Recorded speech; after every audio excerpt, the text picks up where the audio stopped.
Hello, everyone. This is Daniel Holland. Welcome to this webinar.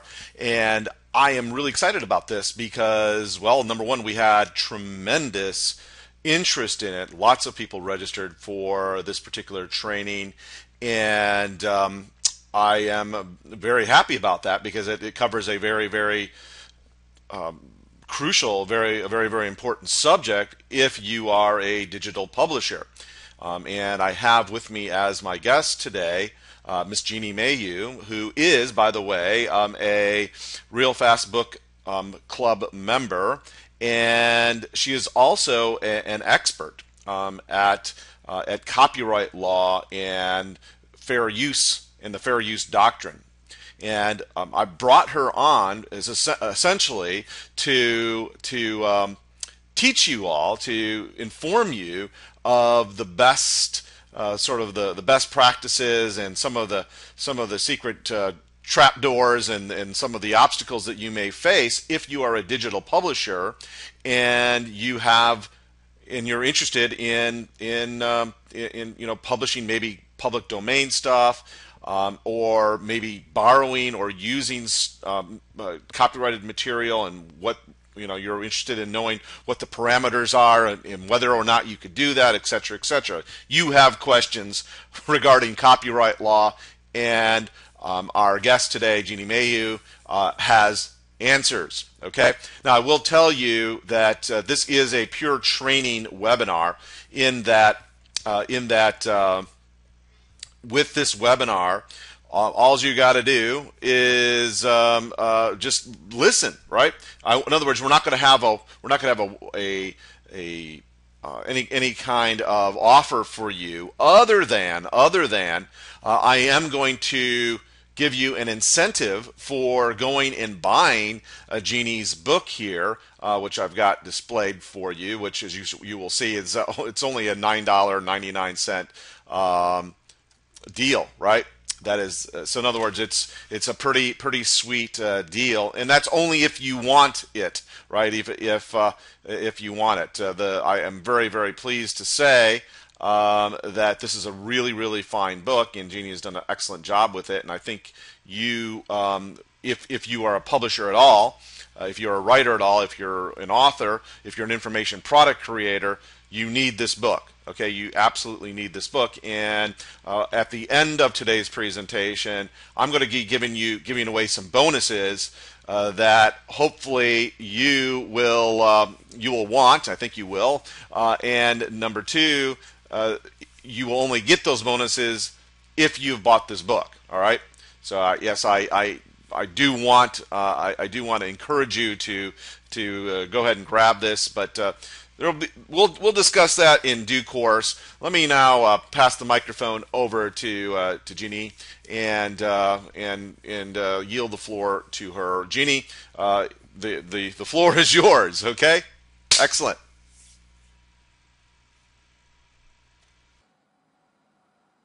Hi, my name is Jeannie Mayu, and I have been one of the leading specialists for clip clearance in the television and film industry for over 20 years. And some of my clients include ad agencies, production companies, new media producers, and book publishers.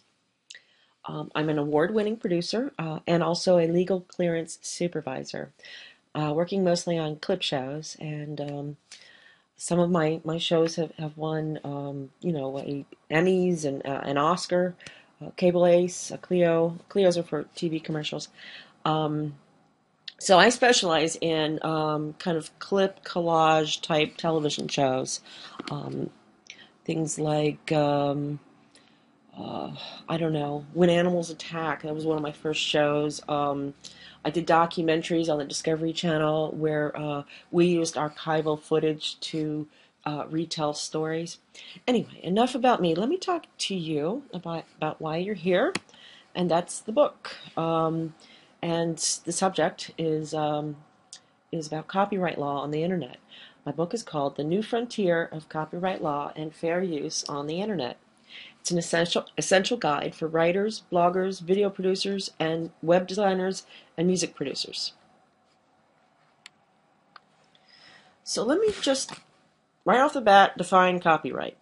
Copyright is established automatically the moment an original work of authorship is fixed in a tangible medium of expression. A copyright does not need to be registered, and you don't need to post a copyright notice on the work. A copyright grants the creator of a work the exclusive legal right to reproduce, publish, sell, distribute, and transfer or license that work. I already said that. That means when it's fixed in a tangible medium of expression, that means it's written down, painted, filmed, recorded. Copyright does not protect the subject matter of the work. Now, I would suggest putting a copyright notice on your work, though, and also registering it for copyright, because, well, I'll tell you later about that. Copyright myth number 1. I can use it because I found it on the internet and there was no copyright notice. The answer is no. The use of copyright notices have become optional because of the Berne Convention, which I'll tell you about in a second. And that makes copyright automatic. The copyright symbol is designated by a C with a circle around it. That's used as a copyright notice. You can also put in COPRY period and then the date of your copyright. And that's really all you have to do to have copyright and to make notice of it. If you make notice of it, you could get statutory damages in a lawsuit. What's the other thing?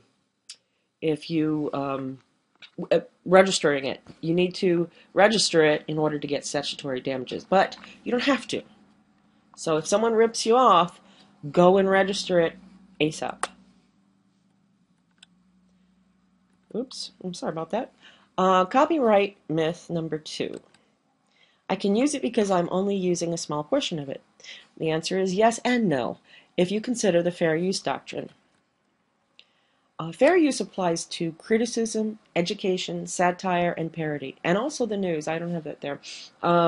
Copying a single chapter of a book, or less than 10%, is generally considered fair use. Again, this is a very gray area, and there's no bright line rule made by a federal judge.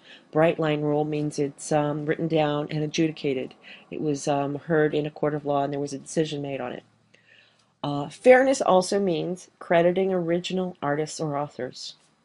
Uses that generate income or interfere with a copyright owner's income are not usually considered fair use. Fair use of an item is determined by a 4-factor test, and this was written down by a federal judge. So it was adjudicated and a decision was made. So this is how you can determine whether or not something is fair use. Number 1. Purpose and character of use is non-profit or it's commercial. The nature of item being used is a nonfiction work or a very highly creative work. The amount to be used is a small amount versus the entire work. So, number 4, the market effect on each item, one-time use versus repeated or long-term use. So, of course, the second choice there is always the wrong choice. It's not fair use. So like non-profit and non-fiction works and the small amount of the work and a one-time use, that's all going to be fair use. Copyright myth number 3. I can use it because I'm not making any money off of it. The answer is no. It's a violation even if you give it away. If you make money, it can increase the damages awarded in court. There can be serious damages if you hurt the commercial value of a property. Copying music and videos is not an infringement if it's for personal use. However, that doesn't include wide-scale anonymous sharing like Napster did in 1999. If the work has no commercial value, the violation is mostly technical and it's unlikely to result in any legal action. Again, everybody is infringing on everybody else's works. Pinterest is a perfect example of this, but no one is really suing over it. So, it's interesting. Copyright myths number 4. I can use it because I changed much of it and made it my own. Well, yes and no. Only copyright owners have the exclusive right to produce derivative works based on their uniquely original copyrighted works. You can, for example, write a book about a school for wizards, but you would be infringing if you use any character names or place names from the Harry Potter series. Another example is fan fiction. Star Trek, for instance, invites fans to make derivative works on their copyrighted material. They do not enforce their copyright. They like it when people use their works. It makes money for them. Um, and they have raving lunatic fans. So they kind of have to let that happen. Of course, you may create a derivative work from public domain content and gain a new copyright to that work, that the whole body of the work that you have created. You now have a copyright in it, as long as you have included sufficient original creative work. Now, let me make this really clear. Let's say you change you add a foreword to a book on Napoleon Hill, grow rich and whatever the book was. You own that property, okay? As long as you put a nice foreword in there and it was creative content, you own that property now. You do not own Napoleon Hill's Think and Grow Rich. Thank you. I needed to think. So hope that's clear.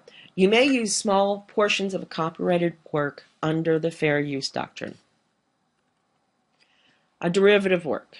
Okay, a derivative is a new creative work based upon an existing work. I just talked about it with Napoleon Hill.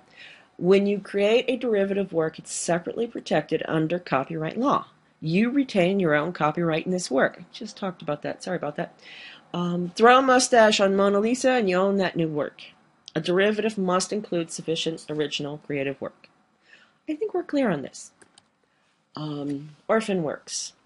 An orphan work is a copyrighted work whose owner is impossible to identify or contact. If you can show due diligence, you are protected from statutory damages. If you get sued, the owner can only collect actual damages, which don't tend to be a whole lot.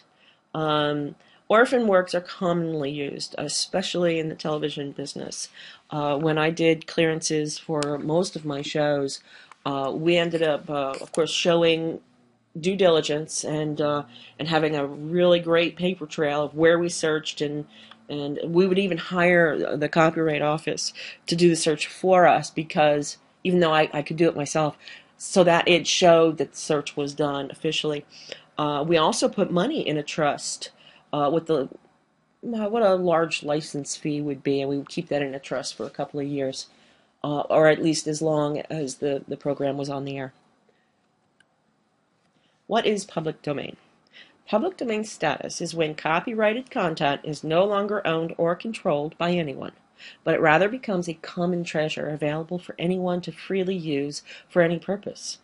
It can become PD, public domain, for several reasons. The term expired. Anything before 1923 is public domain. The author did not register the copyright, and this is a period before 1989 when the U.S. joined the Berne Convention, which made copyright universal. All copyright laws are universal for any country that belongs to the Berne Convention. And nowadays, most countries do belong to the Berne Convention. So copyright is generally universal, copyright laws. Or if it's a work of the U.S. federal government, not the state governments. They own their copyrights and they make money off of those. The federal government gives it away. These works can become building blocks for new creations. And just to give you some idea, you can transform a poem into a song lyric, make a movie based on a public domain novel, republish literary masterpieces. You can make a high-resolution print of fine artworks on canvas and resell it. I have personally done this. The artworks on canvas, and of course, public domain books. I've done that. When U.S. works pass into the public domain. Okay, this can get really confusing. But I'm going to go over some of the main points. If something was published before 1923, its U.S. copyright has definitely expired, even if it was renewed. If something was published after 1963, copyright remains in place until 2019. If something was published in 1923 through 1963, its U.S. copyright status depends on whether it had copyright notice, whether it was registered, whether it was the copyright was renewed after its initial 28-year period, uh, which I'll show you more about that later. That's very confusing, by the way. This 28-year period, and the dates of the death of its creator. Generally, a copyright for an individual lasts for 70 years, then another 70 years after the death of that creator. And the dates of its first publication in the U.S. and abroad. Okay, now since I have a really hard time remembering all this, I use this little poster that I have up in my office, and Lolly Gassaway created this, I guess around the early 80s, and it's just invaluable to me. It really gives me a great idea of, what's PD and when, and what an extension might be, and all that. Hang on, let me see if I can't remember my... No, I didn't. Okay, I wanted to talk to you about this period right there in the middle, published from 1923 to 1963. This is a really nice sweet spot because a lot of these folks that had a copyright didn't know that they had to renew it during this period. So a lot of it fell into the public domain. And for example, let's just use magazines as an example. About 99% of them, magazines and newspapers, about 99% of them did not renew. So, and there's just some amazing stuff in there. Anyway, I just wanted to bring that to your attention. The Digital Millennium Copyright Act of 1998. Boy, I hate this one. It's also called DMCA. It criminalized for the first time copyright infringement. It granted certain rights and privileges known as the Safe Harbor Law that protect Internet service providers, which effectively prevented Internet copyright laws from being heard in a court of law, otherwise known as adjudicated.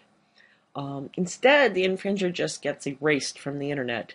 So it's pretty much the reason why, in my opinion, we don't have, I'm going to use this expression again, bright line rules for copyright use on the internet. And it's why it's such a big mess. Normally, with other kinds of laws, they get adjudicated in a court of law, and that's how laws are made. But because of this safe harbor law, we don't get that. Anyway, on this very same day as the DMCA got passed, Sonny Bono Copyright Term Extension Act of 1998 was also passed. They also call this the Disney Copyright Extension Act because it was Disney that lobbied extensively to get this passed because Mickey Mouse was set to expire in 2003. So what it did was it froze works from entering into the public domain pretty much since 1998, and now the next time something should enter will be January 1st, 2019. Unless, of course, there's another extension. I hope not. I really hope not. So anyway, but in Europe, though, thousands of work enter into the public domain every January 1st. They call it Public Domain Day, which we should have one too, but we don't. For example, this last January, the Beatles' first two singles entered the public domain. Love Me Do and P.S. I Love You. So you're free to re-release this stuff, and you can profit from them. You just create a derivative work, and you obtain a copyright on that work. I mean, you don't own that work, but you own your derivative work. Anyway, in the U.S., despite the copyright extensions, there are still some great content, great authors, such as Mark Twain, George Orwell, C.S. Lewis, Ralph Waldo Emerson, Napoleon Hill. I have used every single one of these authors in books that I've published, and they're some of the best. So one of the best-selling books is Think and Grow Rich, which I mentioned before, by Napoleon Hill. And, everyone buys that, no matter who's publishing it, and it's been published many, many times. So, and it's still selling. Anyway, so works such as books, music, artworks, essays, magazines, serialized fiction, comic books, newspapers, debate transcripts. I think I already mentioned this stuff, didn't I? Anyway, um, treasures. I need to get a glass of water. Hold on one second. Treasures. Just waiting to be found. Sorry about that. You have your run of the greatest libraries in the world, where you can pick from almost 1 billion books, many written by the greatest authors who have ever lived. Most magazines publish from 23 to 63 are PD, because I already told you this, because 99% of them didn't renew after this 28-year period. And a lot of books are in there, too, that are public domain. You have full rights to a private collection of art produced by the world's finest artists, illustrators, and photographers. You can make a 20 by 30 poster for about $3. And I have a link to where you can find that in my book.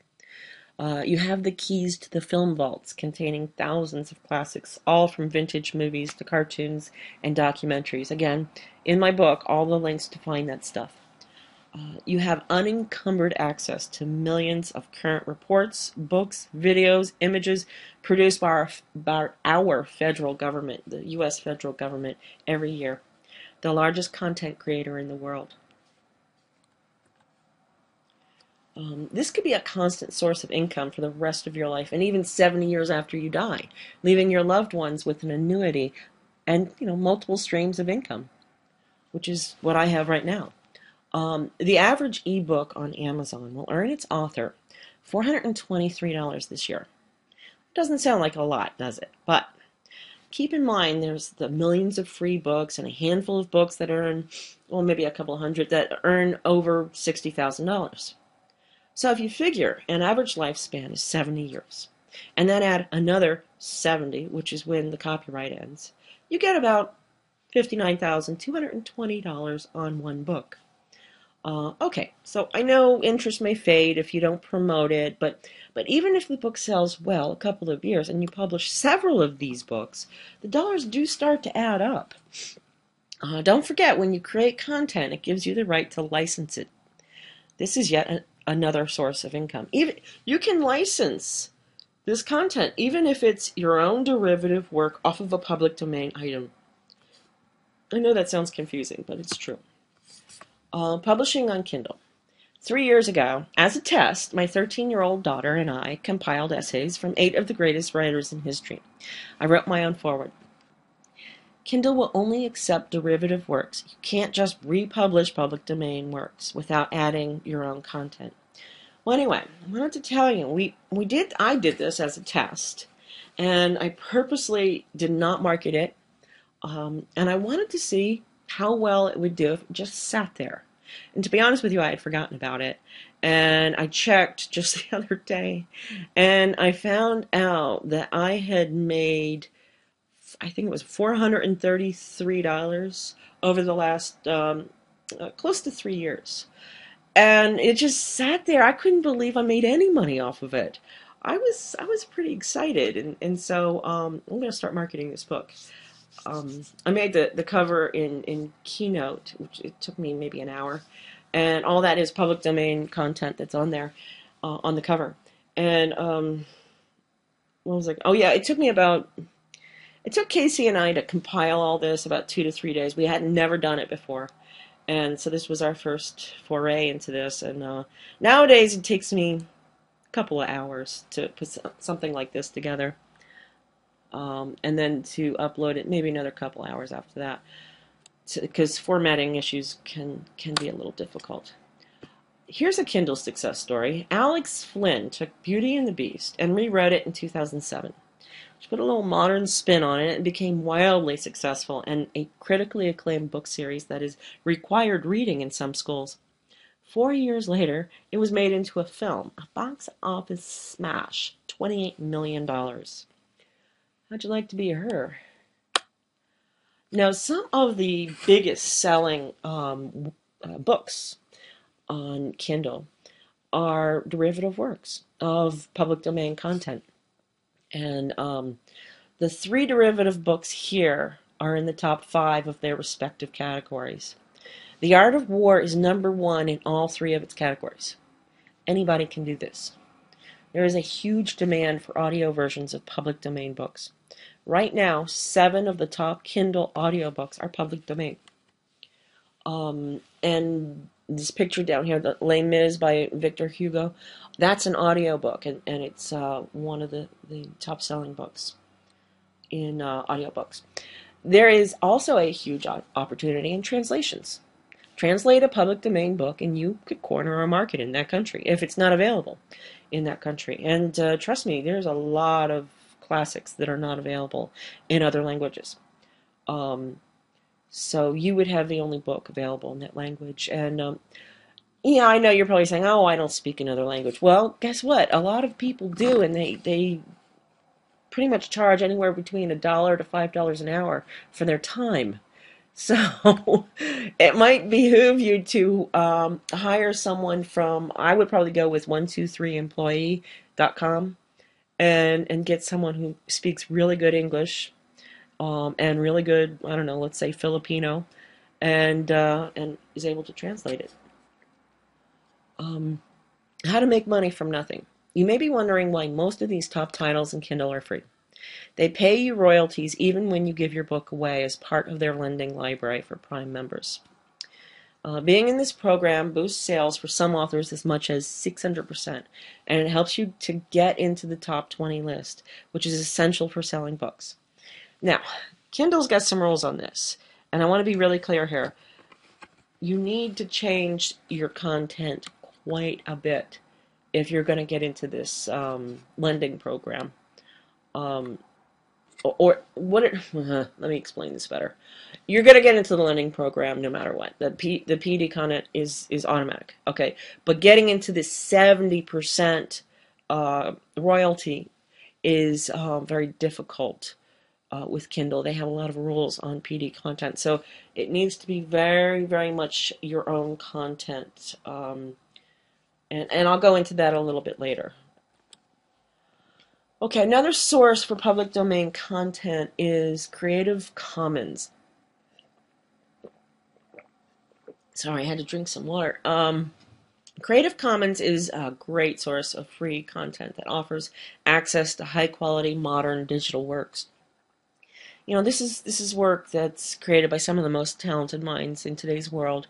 They're free-thinking copylefters that figure, hey, I created this beautiful thing, and now let's share it with the world. I want to make it go viral. And sometimes, you know, they make money when they give away free content, when their stuff goes viral. They're just really marketing themselves. It's a shame the music industry couldn't understand that. Instead, they drove Napster out of business. It really was proven that the music industry was thriving when people were sharing free music. And when they stopped sharing free music, well, as you can see, you may know this, a lot of the major record labels are doing very badly and almost going out of business. So Creative Commons has their own licensing restrictions. Some people will just say, hey, you just go ahead and use it. You don't need to give me attribution. You don't need to do anything. You can use it for commercial. I don't care. But in most cases, people want attribution. That is the main license. And this is the little symbol you use on that. You'll see it on their content, this little symbol up here. And that means you have to give them credit. Then there's the share alike and attribution. So it means you won't retain copyright in it, but other people can share it the same way, your derivative work. And I think the others are kind of self-explanatory. Okay, yeah, I think I explained most of that. And this is their search engine. I love their search engine. It's fantastic. I always keep these two things checked over here where it says, I want something that I can use for commercial purposes and modify, adapt, and build upon. And that way I don't waste my time with having to get, give credit or get permission or, other things like that. So just easy. There's so much content out there. And you can find media, images, web content like textures and buttons and things like that, uh, videos, so all kinds of good stuff. What is copyright infringement? That is the reproduction, distribution, performance, public display, or derivation of a derivative of a copyrighted work without the explicit authorization of the copyright owner. If someone gives you permission, make sure you get it down on paper. Penalties for copyright infringement. The infringer must pay the amount. You know what? When I say get it down on paper, hang on a second. Let me back up.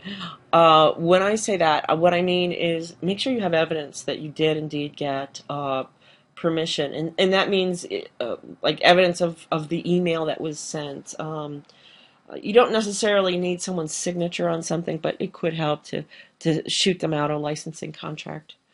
But just have evidence that the conversation took place and you did indeed get permission. Okay, so the penalties for copyright infringement is, number one, the infringer must pay the amount of damages and profits. Number two, the infringer can be liable for up to $150,000 per work in the case of a willful infringement. The minimum civil penalty is $750. Now keep in mind this $150,000 fine hasn't been handed down too often, so don't get scared off by that. Number three, if the work was registered with the Copyright Office, then the infringer must pay statutory damages, which I mentioned earlier, which includes attorney fees and court costs. That can add up quite a bit.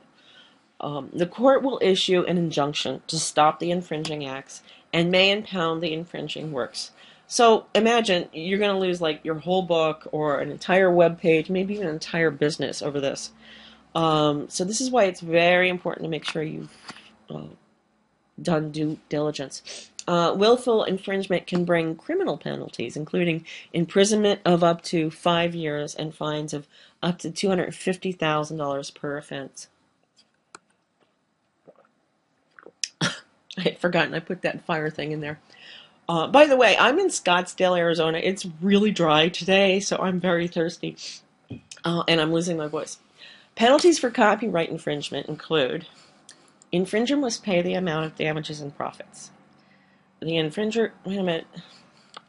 Oh, I'm sorry. I already did that. I was drinking water. I have to stop drinking. Yeah. Okay. Don't think you'll get caught. Hit the button again. I don't know why it's doing this. Copyright trolls purposely plant content so that they can sue you with no warning to force you to settle quickly instead of enduring a costly lawsuit, which could lead to financial ruin. It was this law firm called Brighthaven, and this fellow was in cahoots with a local newspaper, and they were putting out articles and putting them on like share sites saying, yeah, go ahead, use it. And then people would go and take it and you put it on their blogs, and then they would sue them for millions. And these were like little mom and pop shops. And so they were pretty much extorting money from these people. And so this guy was making a fortune off of doing this. After a while, he ended up having to declare bankruptcy because he got countersued, so thank God for that. But they're still out there, those copyright trolls. It wasn't just him. So show due diligence. After searching for a copyright, make sure you document your search. There's layers of rights. I could probably talk for hours on this, but I'm going to try and make this quick. Titles and character names from books or movies may also be protectable as trademarks, while the works from which they are drawn may also qualify for copyright protection. So this can be awfully confusing, and it's often challenging for the courts and lawyers to unravel all these layers of rights. Another thing is, just because Mozart's symphonies are public domain doesn't mean the performance or the arrangement is. ASCAP and BMI control payment for these performances. So they have to pay their musicians, their composer, all sorts of things. And And sometimes even sheet music is copyrightable, which is nuts. That used to drive me nuts when I worked in for some of the TV shows in Los Angeles. Also, one more thing that I don't have on here is that museum images of artwork that are public domain, some museums claim that they own those copyrights because it's their photograph, it's their property. They're wrong. They don't own their copyright in it, but sometimes they do sue on this. There was a recent court decision on this, and that's in my book. It's very interesting, and so my opinion is that, and there's no real bright line rule on this, but my opinion is that the museums do not have any copyright interest whatsoever in these artworks. And so just read about the court case in my book. It'll take too long to go into here. Anyway, so here is what's in the book.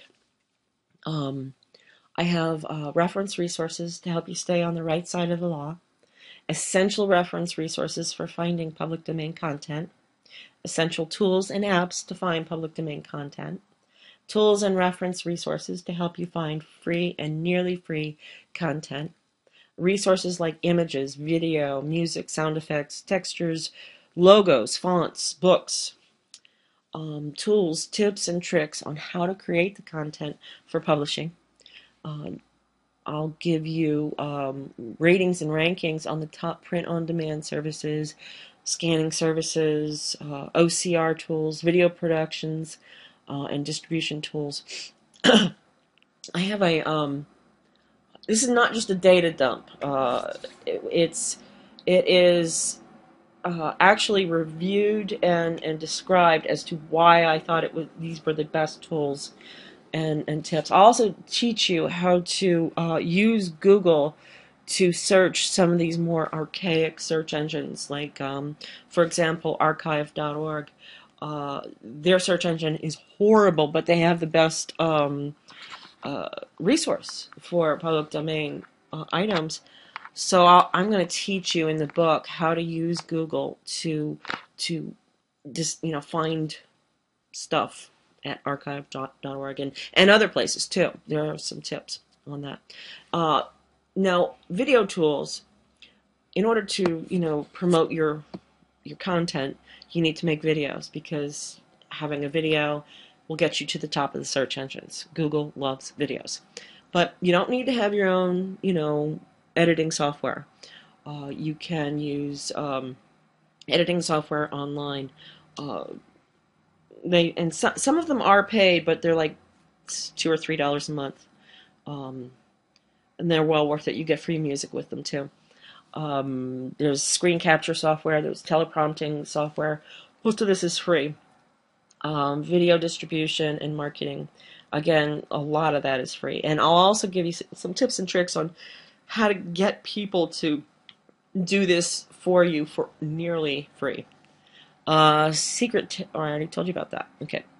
Sample copyright contracts. And I will constantly, I'm going to be updating some contracts on my blog, which is New Frontier of Copyright Law.com. And I'm going to be adding some more contracts to that site. So if you need them, that'll be a reference resource for you there. I have to get them approved through my attorney, so I wasn't able to include as many as I would have liked in the book. I do have a made for hire contract in there, which is really necessary if you want to have a designer make a website for you. You have to have a work made for hire. Otherwise, your designer owns your website, which is not good. So anyway, most of these tools are free or nearly free. Well, thanks for listening, and I'm going to be dropping some links for you of some places to find, free, nearly free, public domain, Creative Commons. I'm going to be dropping all these links as I answer questions. I'll be going through and putting that in there for you to click on. Well, thanks, Daniel, and I'll let you take over from here. Okay, thank you, Jeannie. And I want to briefly show you where some of the public domain sites where you can actually grab public domain content can be found. First off, I want to take you over to USA.gov here, and I just want you to know that almost everything that the federal government of the United States produces is in the public domain. In fact, it's not even eligible for copyright. So you can look for whatever your topic is and put in PDF, right? And it will pop, and you will need to look at the in the sites. Because there will be a statement in most of these sites for the USA.gov that the particular publication is in the public domain. You will note that. Now, that's one site. The other site I want to show you is called Hot Trust. Cool thing about hotthetrust.org.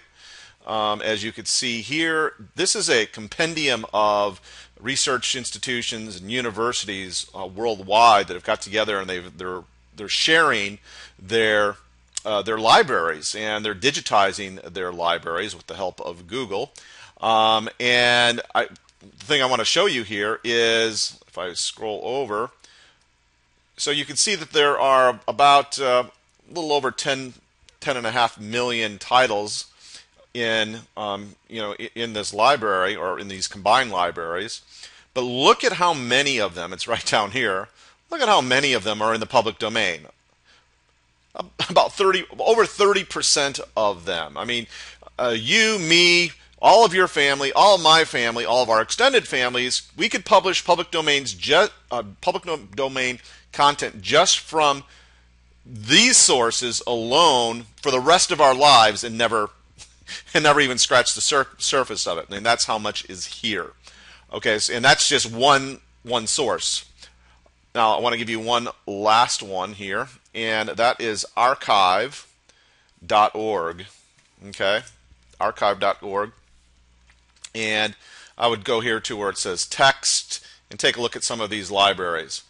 And now, I'll tell you, not everything in here is in the public domain. Not everything, but like almost everything in Project Gutenberg, for example, is. Okay. And let's look at Alice Underground. Let's actually take a look at the details here of it.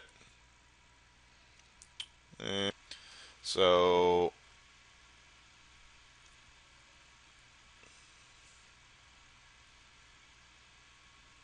how do we know it's not in the public domain? How do we know it's in the public domain? It says not in copyright. That's how we know.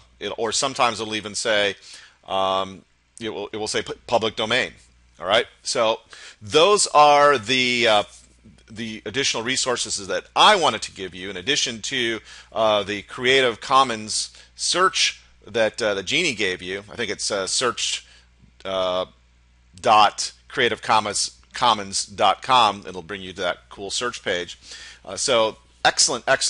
Now, I want to talk to you about the offer that I have for you in Jeannie's book, because I want you to, if you are in this business, if you are a digital publisher, if you are a writer, if you're an author, if you are an information product creator, and you want to borrow words or music or anything, that may be in copyright, you want Jeannie's book. Okay, you want to definitely grab that. And it is. Let me go over here to Amazon, and I will. If you do that, let me make this a little larger. If you do that, I'm going to give you a couple bonuses. Okay, the book is right here. A new frontier of copyright law and fair use on the internet. Essential guide for writers, bloggers. Okay. Video producers, web designers, and music producers, and it's only $10. Okay, only $10. So that's a great deal, right? But I'm going to make it even a better deal, because if you go right now, to Amazon, grab this book. I'm going to give you 2 additional bonuses. All right, 2 additional bonuses, and this is where you're going to go to get them. First off, let me show them to you here.